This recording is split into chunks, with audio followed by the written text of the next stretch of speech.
1947, and the Labor Management Reporting and Disclosure Act of 1959, and for other purposes. Be it enacted by the Senate and House of Representatives of the United States of America in Congress assembled. Section 1. Short title. This act may be cited as the Protecting the Right to Organize Act of 2019. Sec. 2. Amendments to the National Labor Relations Act. A. Definitions. 1. Joint employer.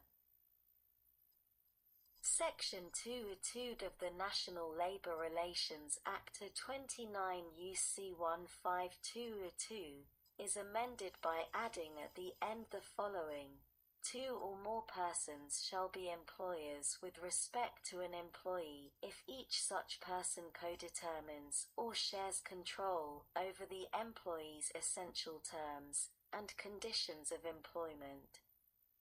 In determining whether such control exists, the board or a court of competent jurisdiction shall consider as relevant direct control and indirect control over such terms and conditions, reserved authority to control such terms and conditions, and control over such terms and conditions exercised by a person in fact, provided that nothing herein precludes a finding that indirect or reserved control standing alone can be sufficient. Given specific facts and circumstances. 2. Employee. Section 2(3) of the National Labor Relations Act, 29 U.C.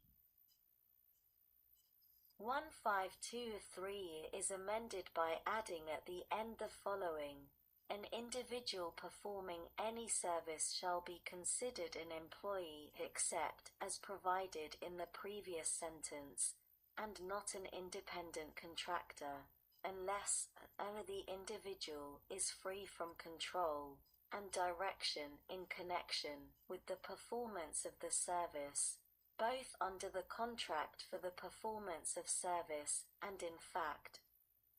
B. The service is performed outside the usual course of the business of the employer, and C. The individual is customarily engaged in an independently established trade, occupation, profession, or business of the same nature as that involved in the service performed. 3. Supervisor. Section 211 of the National Labor Relations Act, 29 U.C. 15211 is amended by inserting, and for a majority of the individual's work time, after interest of the employer, B. by striking a sign, and C. by striking or responsibly to direct them.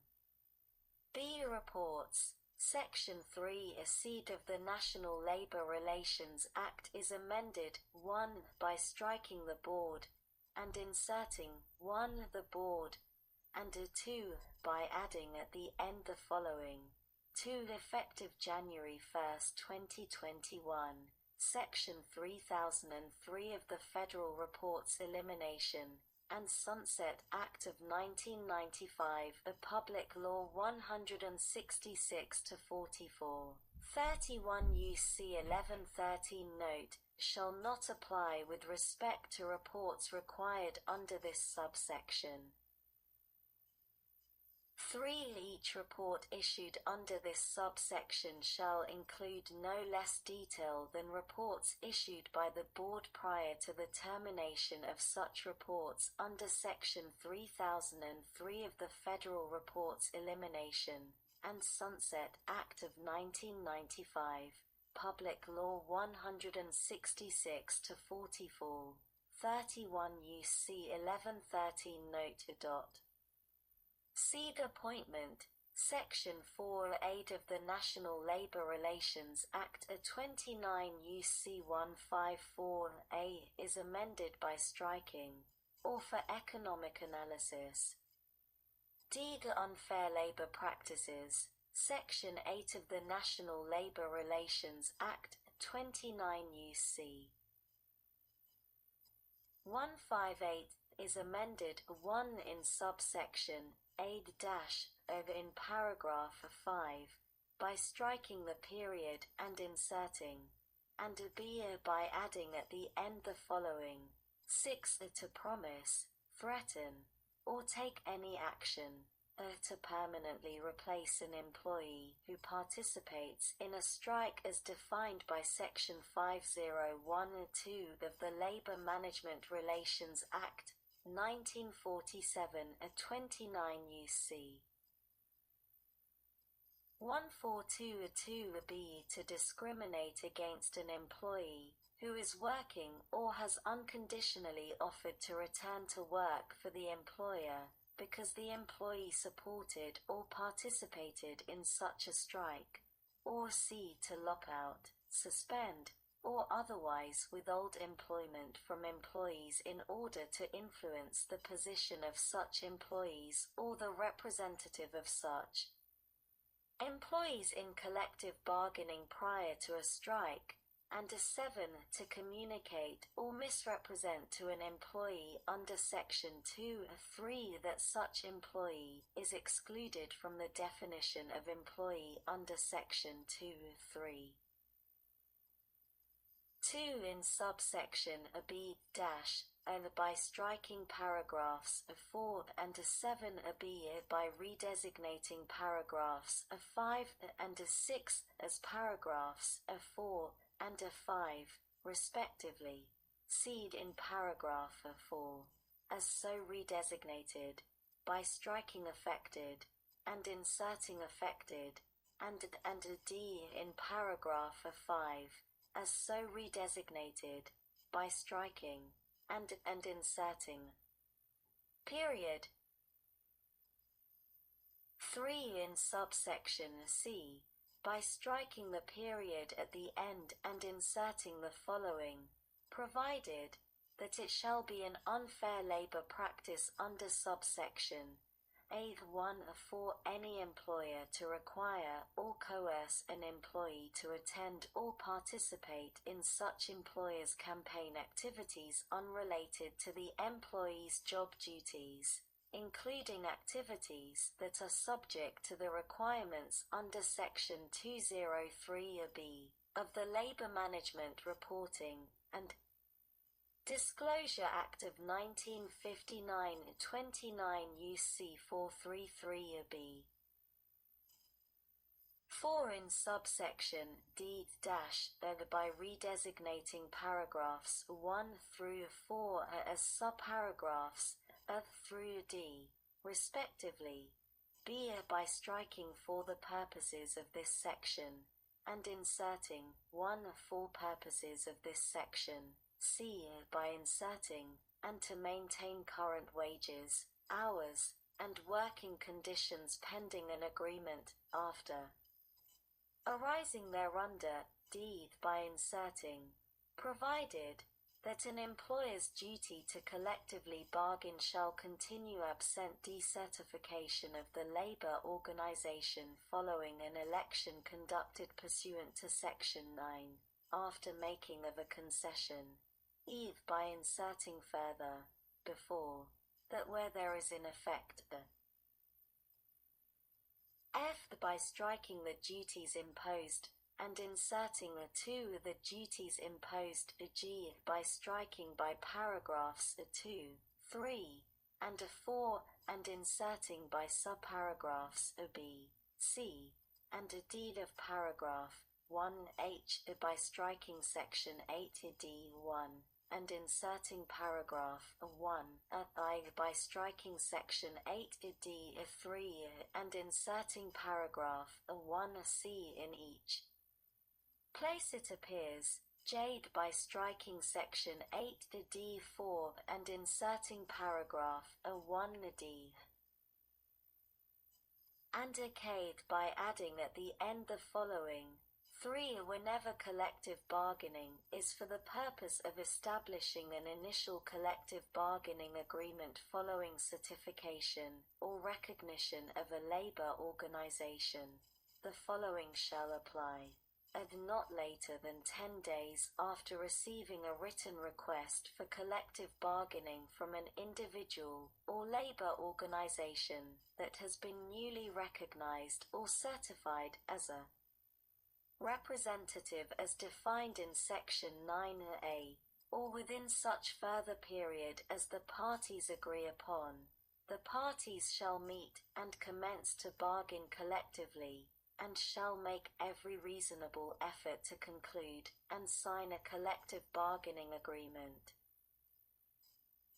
B. If after the expiration of the 90-day period beginning on the date on which bargaining is commenced, or such additional period as the parties may agree upon, the parties have failed to reach an agreement, either party may notify the Federal Mediation and Conciliation Service of the existence of a dispute and request mediation. Whenever such a request is received, it shall be the duty of the service promptly to put itself in communication with the parties and to use its best efforts, by mediation and conciliation, to bring them to agreement. C. If after the expiration of the 30-day period beginning on the date on which the request for mediation is made under subparagraph B, or such additional period as the parties may agree upon, the service is not able to bring the parties to agreement by conciliation, the service shall refer the dispute to a tripartite arbitration panel established in accordance with such regulations as may be prescribed by the service, with one member selected by the labor organization, one member selected by the employer, and one neutral member mutually agreed to by the parties. The labor organization and employer must each select the members of the tripartite arbitration panel within 14 days of the service's referral. If the labor organization or employer fail to do so, the service shall designate any members not selected by the labor organization or the employer. A majority of the tripartite arbitration panel shall render a decision settling the dispute, and such decision shall be binding upon the parties for a period of 2 years, unless amended during such period by written consent of the parties. Such decision shall be based on I. The employer's financial status and prospects, 2. The size and type of the employer's operations and business, 3. The employee's cost of living, 4. The employee's ability to sustain themselves, their families, and their dependents on the wages and benefits they earn from the employer, and v. The wages and benefits other employers in the same business provide their employees. 5. By amending subsection E to read as follows. Notwithstanding Chapter 1 of Title 9, United States Code, commonly known as the Federal Arbitration Act, or any other provision of law, it shall be an unfair labor practice under subsection A1 for any employer, 1. To enter into or attempt to enforce any agreement, express or implied, whereby prior to a dispute to which the agreement applies, an employee undertakes or promises not to pursue, bring, join, litigate, or support any kind of joint, class, or collective claim arising from or relating to the employment of such employee in any forum that, but for such agreement, is of competent jurisdiction. 2.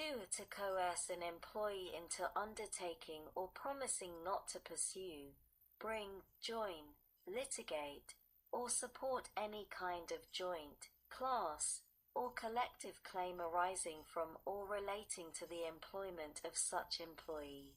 Or 3. To retaliate or threaten to retaliate against